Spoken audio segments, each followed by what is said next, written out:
अब ऐसा है कि ये 1.5 साल ये विभाग आरजेडी के पास था और माननीय तेजस्वी यादव जी इसके मंत्री थे, तो मोरल रिस्पॉन्सिबिलिटी उनकी है ना। तो हु इज रिस्पॉन्सिबल?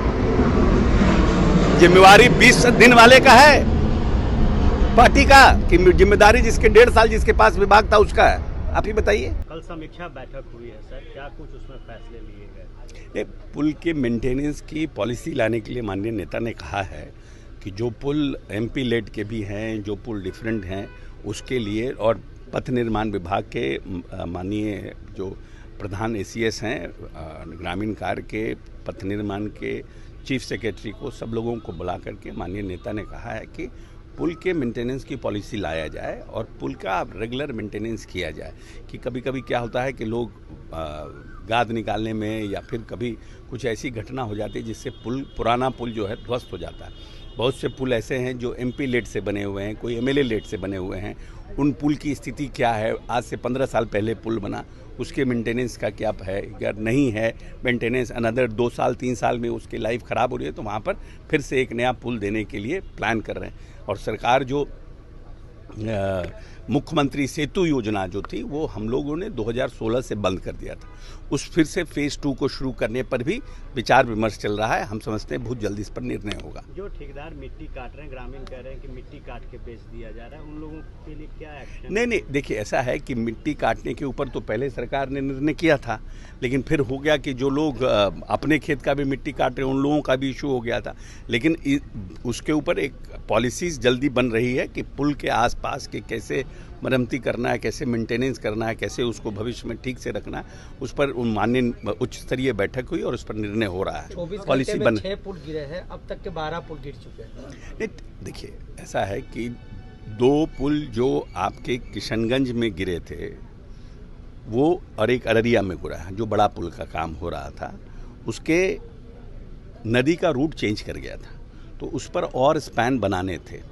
तो निश्चित रूप से वो जो पुल का काम हुआ वो पब्लिक को हैंडओवर नहीं हुआ, पुल जो है डिपार्टमेंट को हैंडओवर नहीं हुआ, वो पुल निर्माणाधीन था ही, और इसी बीच वो पुल ध्वस्त हो गया।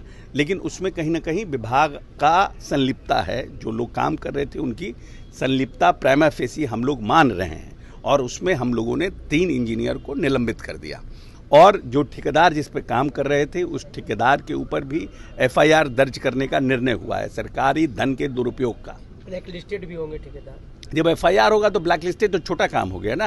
हम तो आज तक ठेकेदार को एफआईआर का प्रोविजन नहीं है, लेकिन ये इस तरह की जब घटना होगी तो सरकारी धन के दुरुपयोग का तो हम निश्चित रूप से एफआईआर कर सकते हैं। तो उसके रिपोर्ट का इंतजार है, हम समझते हैं 1-2 दिन में जैसे ही रिपोर्ट टेबल्ड होता है उस पर फर्दर काम किया जाएगा। दूसरा जो पुल है वो सेंटरिंग के प्रोसेस में था, तो कुछ लोग कह रहे हैं कि ग्रामीणों का था कि पुल यहाँ बगल में बने, कुछ लोगों का था कि पुल यहाँ बने, और जहाँ पर पुल बन रहा था ऐसा शंका जताया जा रहा है कि कुछ लोगों ने सेंटरिंग को गिरा दिया, या फिर सेंटरिंग तो कभी कभी हम लोग भी घर बनाते हैं उसमें गिर जाता है, तो वो बहुत बड़ा इशू नहीं है, वो भी निर्माणाधीन था। लेकिन जो 2-3 पुल और गिरे हैं वो एमपी लेड के पुल हैं, जो हमारे तस्लीमुद्दीन जी ने बनाया था आज से 15 साल पहले, 10 साल 15 साल पहले। अभी जो पुल कल जो घटना हुई है वो प्रभुनाथ सिंह जी ने बनाया था, वो भी 10-12 साल पहले। लेकिन फिर भी ये सरकारी धन है और इसके मेंटेनेंस की पॉलिसी बनी, तो मुख्यमंत्री जी ने कल उच्च स्तरीय बैठक करके ये निर्णय किया है। तेजस्वी कह रहे हैं कि डबल इंजन की सरकार है और पुल छलांग लगा दे रही है नदी में। अब ऐसा है कि ये 1.5 साल ये विभाग आरजेडी के पास था और माननीय तेजस्वी यादव जी इसके मंत्री थे, तो मोरल रिस्पॉन्सिबिलिटी उनकी है ना। हम लोगों को जब जेडीयू के पास ये विभाग आया है जब से, उसके बाद मॉडल कोड ऑफ कंडक्ट है, 4 तारीख को मॉडल, 6 तारीख को, 8 तारीख को इसी महीने में मॉडल कोड ऑफ कंडक्ट खत्म हुआ, तो हमारे पास तो मात्र 20 दिन का समय मिला है। तो हु इज रिस्पॉन्सिबल?